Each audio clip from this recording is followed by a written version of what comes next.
Welcome back, my friends, to the show that never ends. Let me ask you this here on YouTube. First of all, have you subscribed? And then, have you subscribed to Ustream? That's the question. But here we are in wonderful Clacton. Actually, we're not in Clacton. Let's go back to the studio. But when I was in Clacton, the most strange things happened to me. Once, I didn't know which theatre I was playing in, so there was a queue of people outside the theatre that I wasn't playing in, but I didn't know. So I tapped the bloke on the shoulder and I said, "Who's on here tonight?" I don't think he was the brightest man in the world, and he said, "I've come to see Physics Sally."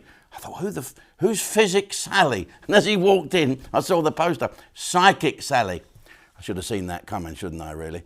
So the other evening I go on stage at the wonderful theatre in Clacton, and on the front row, at the corner of my eye, I can see some funny people. There was a slightly funny people, and one girl, a big boned girl, homely looking girl with short hair and earrings and sort of, you know, Mick Miller said that, you know, you used to have to go to the fairground to see the big fat tattooed lady, but they're everywhere now, aren't they? So I've got my eye on this woman, and she sat with a thinner woman, you know, they could have gone to a dance together, and I noticed they were holding hands. I thought, aye. Next to them, listen to this. So I said, "Excuse me," started talking to them, and she said, "This is my partner." I said, "You're lesbians?" "Yes." I said, "Oh, enjoying the show." So I took the mickey, as you do, which only sort of proves if you include people in comedy without making them feel really bad, it's a win-win. I had a fantastic time talking to these two lesbian women. Anyway, next to them was a pregnant woman. I said, "Who's this? She with you as well?" She said, "Yes, she's having our baby." I thought, what the "Are you really?" She said, "Yes, I'm having their baby." I thought, well, are these two men that have transvested into women who have then become lesbians so they can't have their own baby, so they've got someone to have a baby? It's all a bit confusing for the straight white male. And so it turns out, I said, "So what's the deal?" "Well, we've been partners for 4 years. She is having our baby." I said, "Well, who gave her the good news then? If one of you got a..." "No," she said, "it was a sperm donor and a turkey baster." What? I mean, the mind boggles. Apparently, someone's given up the... Life is strange, but we did have a good old laugh. And life gets stranger by the minute. I read in the papers the other day that the youngest there's a young person who's non-biro, and the name is Noella. Something, of course.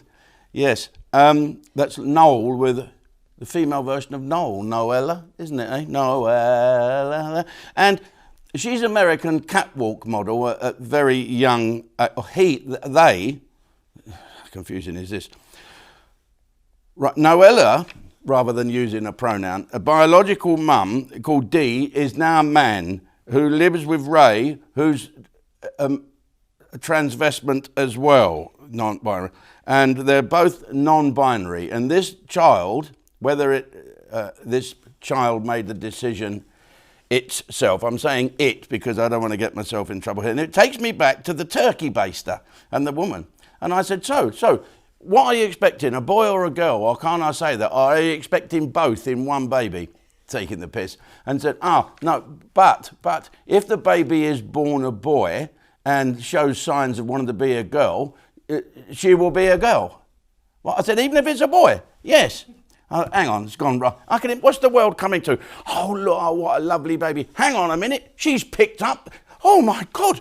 Oh, what a lovely boy. Oh, yes, look at his little thingy all there. Oh, my God, he's picked up a pink rattle. Chop his cock off. Transvestitize this child. Am I the bad guy here? I can understand all this stuff going on, but